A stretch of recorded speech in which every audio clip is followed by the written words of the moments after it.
예레미야 17장 19절로 27절까지 말씀을 함께 봉독하겠습니다. 여호와께서 내게 이와 같이 말씀하시되 너는 가서 유다 왕들이 출입하는 평민의 문과 예루살렘 모든 문에 서서 무리에게 이르기를 이 문으로 들어오는 유다 왕들과 유다 모든 백성과 예루살렘 모든 주민인 너희는 여호와의 말씀을 들을지어다. 여호와께서 이와 같이 말씀하시되 너희는 스스로 삼가서 안식일에 짐을 지고 예루살렘 문으로 들어오지 말며 안식일에 너희 집에서 짐을 내지 말며 어떤 일이라도 하지 말고 내가 너희 조상들에게 명령함 같이 안식일을 거룩히 할지어다. 그들은 순종하지 아니하며 귀를 기울이지 아니하며 그 목을 곧게 하여 듣지 아니하며 교훈을 받지 아니하였느니라. 여호와의 말씀이니라. 너희가 만일 삼가 나를 순종하여 안식일에 짐을 지고 이 성문으로 들어오지 아니하며 안식일을 거룩히 하여 어떤 일이라도 하지 아니하면 다윗의 왕위에 앉아 있는 왕들과 고관들이 병거와 말을 타고 이 성문으로 들어오되 그들과 유다 모든 백성과 예루살렘 주민들이 함께 그리할 것이요 이 성은 영원히 있을 것이며 사람들이 유다 성읍들과 예루살렘의 둘린 곳들과 베냐민 땅과 평지와 산지와 네겝으로부터 와서 번제와 희생과 소제와 유향과 감사 제물을 여호와의 성전에 가져오려니와 그러나 만일 너희가 나를 순종하지 아니하고 안식일을 거룩되게 아니하여 안식일에 짐을 지고 예루살렘 문으로 들어오면 내가 성문에 불을 놓아 예루살렘 궁전을 삼키게 하리니 그 불이 꺼지지 아니하리라 하셨다 할지니라 하시니라. 아멘. 당신의 안식일을 회복하라라는 제목으로 말씀 전합니다. 오늘은 안식일에 대해서 말씀을 함께 나누려고 하는데요. 사실 저희들에게는 안식일이라는 말보다 주일이라는 말이 더 가깝게 다가오는 것 같습니다. 그렇다면 여러분은 안식일을 잘 지키고 계십니까? 안식일을 거룩하게 구별해서 그렇게 잘 지키고 계십니까? 그렇다면 안식일을 잘 지킨다라는 것은 무엇을 의미하는 것일까요? 안식일을 거룩히 하는 것이란 또 어떤 구체적으로 어떤 모습을 의미하는 것일까요? 그 전에 저희들은 먼저 안식일과 주일에 대한 개념 정리부터 분명하게 할 필요가 있는데요. 최초 안식일의 시작은 하나님께서 천지를 창조하시고 나서 그때 안식일이 처음 제정되었습니다. 6일간 세상의 모든 만물들을 창조하셨습니다. 그리고 7일째가 되는 날을 안식일로 정하시면서 그날만큼은 그 어떤 창조 사역도 하지 않으시고 온전히 쉬셨던 날이 바로 안식일이죠. 그래서 유대인들은 일주일의 마지막 날이라 할 수 있는 토요일을 안식일로 지키고 있습니다. 그리고 모세를 통해 내려진 10계명 가운데 제4계명이 무슨 계명입니까? 바로 안식일을 거룩하게 지키는 것이 바로 하나님께서 말씀하신 10계명의 네 번째 계명에 해당되었습니다. 그렇기 때문에 유대인들에게 있어서 안식일이 갖는 의미는 매우 특별할 수밖에 없었습니다. 하나님이 제정하셨고 그리고 유대인들이 생명처럼 여기고 있는 10계명 가운데 하나의 계명이 바로 안식일에 대한 계명이었기 때문에 그들은 이 안식일을 더욱더 소중하게 여기고 특별하게 여길 수밖에 없었죠. 또한 신명기에 기록된 10계명에서는 안식일에 대해서 어떻게 설명하고 있는가 하면 구원이라고 하는 관점에 포커스를 맞추어서 설명하고 있습니다. 10계명에 대한 언급은 성경에서 총 2번 나오는데요. 첫 번째 등장하는 출애굽기에 나오고 있는 안식일에 대한 부분은 하나님의 창조 사역에 포커스를 맞추고 있다면 신명기에 기록된 10계명에서는 이 안식일에 대해서 구원에 대한 부분을 포커스를 두고 있다라는 것입니다. 이를 통해 알게 되는 것은 안식일은 단순히 아무런 노동도 하지 않고 쉬는 날이 아니라 어떤 날이라고요? 바로 구원을 받은 사실을 감사하고 기념하는 날이 바로 안식일이 되어야 한다라는 것을 저희들은 알 수 있습니다. 그런데 이렇게 구원이라고 하는 관점의 안식일에 대한 해석은 오늘날 우리가 지키고 있는 이 주일의 개념과 비슷하다라고 할 수 있습니다. 주일이 왜 제정되었습니까? 주일이라는 것은 예수님께서 십자가에서 죽으시고 다시 부활하신 날이 바로 주일 아침이었기 때문에, 그리고 이 부활의 기쁨을 가지고 주의 날을 맞이해야 된다라는 의미로 주일을 지키고 있는 것입니다. 그리고 이렇게 의미 있는 날이 일주일의 첫 시작이 되어야 한다는 점에서 일요일을 주일로 지키고 있는 것이죠. 그런데 오늘 이 아침에 저희들이 기억해야 할 것은 우리도 유대인들처럼 안식일을 지켜야 되는 것이 맞지 않느냐, 아니면 반대로 무슨 말이냐, 주님의 부활이 더 큰 의미가 있기 때문에 우리는 주일을 지키는 것이 더 합당하다라고 하는 이와 같은 논쟁이 있어서는 안 된다는 것이죠. 왜냐하면 안식일과 주일은 모두 저희들에게 공통점이 있기 때문에 그렇습니다. 안식일과 주일 모두 저희들에게 알려주고 있는 공통점이 분명히 존재하고 있기 때문에 그렇습니다. 오늘 본문 하나님께서 예레미야 선지자에게 안식일을 거룩하게 하고 안식일을 지켜야 된다라는 말씀을 전하라라고 이렇게 하십니다. 21절과 22절 본문 보시기 바랍니다. 여호와께서 이와 같이 말씀하시되 너희는 스스로 삼가서 안식일에 짐을 지고 예루살렘 문으로 들어오지 말며 안식일에 너희 집에서 짐을 내지 말며 어떤 일이라도 하지 말고 내가 너희 조상들에게 명령함 같이 안식일을 거룩히 할지니라. 아멘. 특별히 말씀을 선포하되 어디에서 말씀을 선포하라고 기록하고 있습니까? 바로 예루살렘 모든 문 앞에서 말씀을 선포하라라고 이렇게 기록되어 있습니다. 여러분, 문이라고 하는 것은 그 성에 들어갈 수 있는 유일한 통로입니다. 그렇기 때문에 누구나 그 문을 통과해야 되는 것입니다. 왕이라고 해서 문을 통과하지 않아도 되는 것이 아닙니다. 왕도 이 문을 통과해야 되고요. 유대인들도 이 문을 통과해야 됩니다. 심지어 이방인들까지도 이 문을 통과해야만 그 성을 드나들 수 있는 것입니다.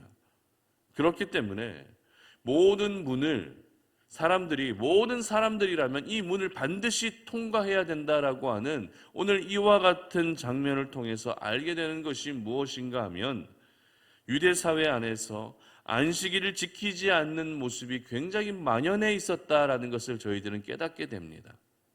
모든 이들이 문을 통과해야 되는 것처럼 모든 백성들이 지금 안식일을 제대로 지키지 못하고 있었다는 것이죠. 그렇다면 안식일을 지키지 않았다라는 것은 구체적으로 무엇을 의미하는 것일까요? 그저 기념일이나 절기를 지키지 않는 정도로만 우리가 이해하는 것이 맞을까요? 그렇지 않습니다. 하나님께서 오늘 예레미야 선지자에게 말씀하실 때 안식일을 언급하시면서 반복적으로 사용하고 있는 표현이 있습니다. 그것이 어떤 표현인가 하면 27절 보시기 바랍니다. 27절 보면 그러나 만일 너희가 나를 순종하지 아니하고 안식일을 거룩되게 하지 아니하며 안식일에 짐을 지고 예루살렘 문으로 들어오면 내가 성문에 불을 놓아 그 불이 꺼지지 아니하리라 하셨다 할지니라 하시니라. 아멘. 자, 어떤 부분이 등장하고 있습니까? 바로 순종과 거룩에 대한 부분을 하나님은 안식일을 말씀하시면서 이 두 가지 주제를 가지고 계속적으로 언급하고 계시다는 것입니다. 결국 안식일을 지키지 않는 백성들의 모습은 불순종의 모습이었다는 것이죠. 안식일을 거룩하게 하지 않는 그들의 모습은 거룩과는 거리가 먼 모습이었던 것입니다. 그래서 예루살렘 문에 서서 심지어 왕이 드나드는 문 앞에까지 서서 안식일을 거룩하게 지켜야 된다라는 이 말씀을 선포하게 하셨던 것입니다. 그러므로 오늘 이 아침에 저희들이 기억해야 할 것은 우리의 삶의 순종과 거룩이라고 하는 이 두 가지 주제, 이 두 가지 테마가 절대 삶 속에서 끊어지지 않게 해야 한다라는 것입니다. 순종과 거룩의 삶이 우리 삶에서 절대 끊어지지 않게 하는 것이 바로 안식일을 지키는 모습이라는 것입니다. 서두에서 안식일과 주일에는 공통점이 있다고 그랬죠. 그 공통점이 바로 이 순종과 거룩에 대한 부분이라는 것입니다. 왜냐하면 안식일이든 아니면 주일이든 그날에 가장 중요하게 행해지는 일이 무엇입니까? 바로 예배이기 때문입니다. 안식일에도 예배를 드립니다. 그리고 주일에도 예배를 드린다는 것입니다. 26절 보시기 바랍니다. 사람들이 유다 성읍들과 예루살렘에 둘린 곳들과 베냐민 땅과 평지와 산지와 네겝으로부터 와서 번제와 희생과 소제와 유향과 감사 제물을 여호와의 성전에 가져오려니와. 자, 이처럼 안식일에 행해져야 하는 것이 바로 예배였습니다. 여러분, 예배가 무엇입니까? 하나님께 영광을 올려드리고 영광을 받으신 하나님께서는 백성들에게 말씀하시는 시간입니다. 그러면 백성들은 하나님 앞에서 내가 그 말씀에 순종하겠다라고 결단하는 시간이 바로 예배라는 것이죠. 또한 예배는 희생 제물을 필요로 하기 때문에 영원한 희생 제물이 되시는 우리 예수 그리스도의 보혈의 은혜로 말미암아 우리는 깨끗게 되어질 수 있는 것입니다. 이 예수님의 보혈로 말미암아 거룩게 되어지는 것이 바로 예배라는 것입니다. 그러므로 안식일이 하나님이 보시기에 안식일을 지키지 않는 백성들의 모습은 바로 순종을 잃어버린 모습이었고 거룩을 상실한 모습이었기 때문에 안식일을 다시 지킴으로써 거룩과 순종을 회복하라고, 거룩과 순종을 반드시 회복해야 된다라고 오늘 예레미야 선지자에게 말씀을 전하게 하신 것입니다. 그렇다면 오늘 이 아침에 우리들의 모습을 한번 돌아볼 수 있었으면 좋겠습니다. 나의 모습은 과연 어떤 모습인지 한번 돌아보시기 바랍니다. 나에게 과연 아직 순종의 모습이 남아 있는지, 나에게 아직 거룩의 모습이 여전히 남아 있는지 한번 돌아볼 수 있었으면 좋겠습니다. 만약 내 안에 거룩도 없고 내 안에 순종도 별로 보여지지 않고 있다면 저희들은 신속히 우리 자신의 안식일을 다시 회복할 수 있어야 하는 것입니다.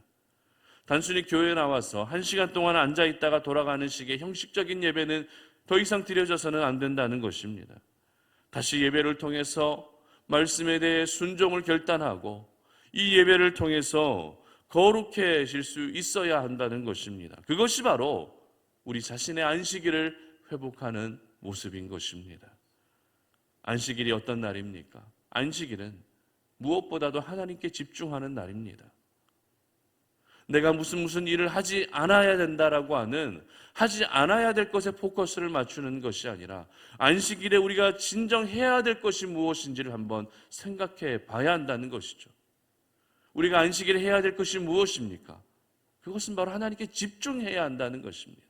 하나님께 집중해야 되기 때문에 하나님께 예배를 드린 것이고 하나님께 집중해야 되기 때문에 순종과 거룩이 요구될 수밖에 없는 것입니다. 유대 백성들은 안식일을 지키지 않았습니다. 순종과 거룩을 상실해버린 모습으로 예루살렘 문을 항상 드나들고 있었던 것입니다. 그러나 오늘 이 아침에 우리 송탄오륜의 모든 가족들은 이 순종과 거룩을 절대 잃지 않으시기를 바랍니다. 순종과 거룩을 항상 여러분들의 삶에 장착하셔서 여러분의 삶의 문을 항상 드나드시고 이 순종과 거룩을 잃지 않은 가운데 우리 송탄오륜교회 문을 드나드시며 여러분의 일터의 문을 드나드시고 항상 삶의 문을 드나들 수 있기를 바랍니다. 그래서 여러분 각자의 안식일이 하나님께서 기뻐하시고 원하시는 모습으로 온전히 회복되어지는 그런 귀한 은혜가 있으시기를 주님의 이름으로 축복합니다. 함께 기도하겠습니다. 하나님 감사합니다. 오늘 이 아침에 우리가 주의 말씀을 통해서 우리 자신의 안식일이 지금 도대체 어떻게 지켜지고 있는지를 돌아보게 됩니다. 하나님께서는 순종과 거룩을 통해 안식일을 거룩하게 지켜야 된다라고 오늘 말씀하시는데 나의 안식일은 형식적인 모습으로 변질되지는 않았습니까? 나의 안식일은 하나님께 집중하기보다 우리 자신에게 더 집중하고 있는 날이 되어버리지는 않았습니까? 하나님, 오늘 다시 우리 자신의 안식일을 회복할 수 있게 하여 주시기를 원합니다. 순종을 회복하게 하여 주시고 거룩을 회복하게 하여 주시옵소서. 날마다 주의 말씀에 대한 순종을 결단할 수 있도록 도와주시고 예수 그리스도의 십자가의 보혈을 의지하며 오늘도 성결케 되어질 수 있는 저희들의 삶이 되어지게 하여 주시옵소서. 그래서 우리 자신의 안식일이 온전히 회복되어져서 하나님과의 관계가 더욱더 돈독해지게 하시고 하나님과의 영적 소통이 날마다 이루어지는 그런 귀한 하나님의 사람들 되게 하여 주시옵소서. 감사드리며 예수님의 이름으로 기도드립니다. 아멘.